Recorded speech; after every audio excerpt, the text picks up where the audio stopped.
안녕하세요. 한의사 김유현 원장입니다. 역류성 식도염 때문에 고생해 보신 분들은 왜 이렇게 잘 낫지가 않냐, 재발이 잦은데 다른 병이 있는 거 아니냐, 위장약을 이렇게 오래 먹어도 되냐, 보통 이런 질문을 많이들 하시는데요. 오늘 영상에서는 역류성 식도염이 재발하지 않고 나을 수 있는 방법에 대해서 얘기해 보도록 하겠습니다.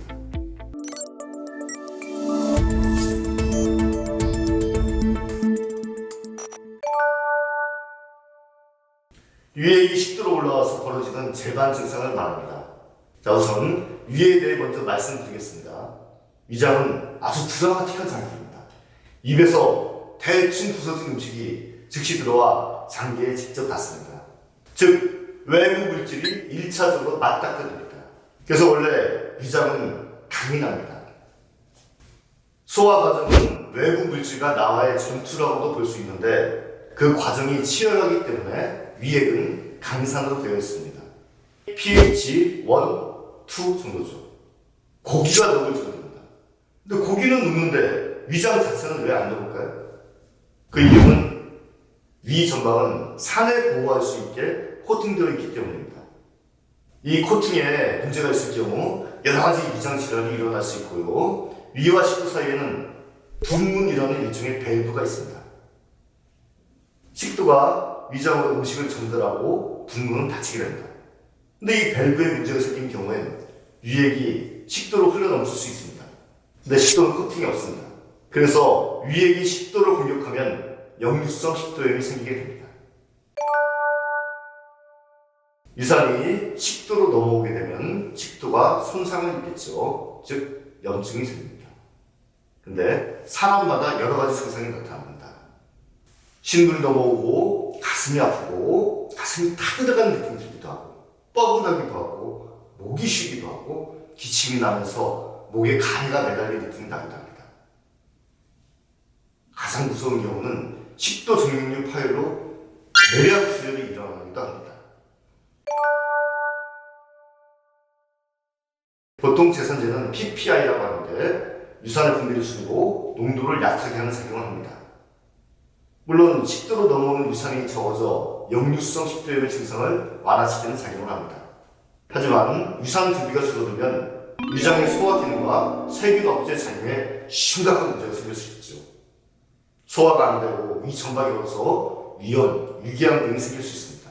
그럼 오히려 소화 기능계 전체가 망가질 수 있습니다.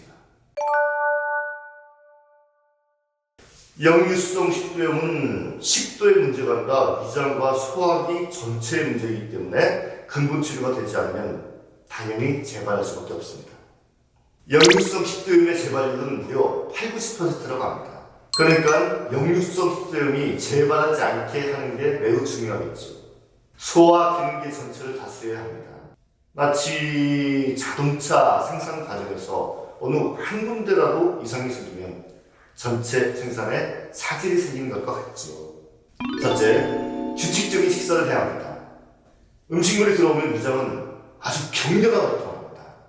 그런데 그 지속 시간은 30분 정도입니다. 나머지 시간은 대부분 쉽니다. 근데 위장이 일할 때 이외의 음식물이 들어오면 잠자던 위장을 깨워서 또 중노동을 시키는 것과 같게 됩니다.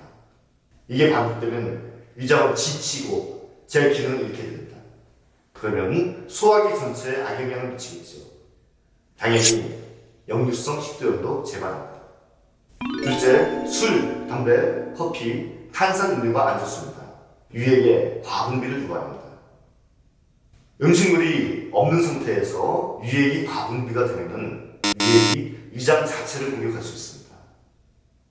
셋째, 스트레스를 줄여야 합니다.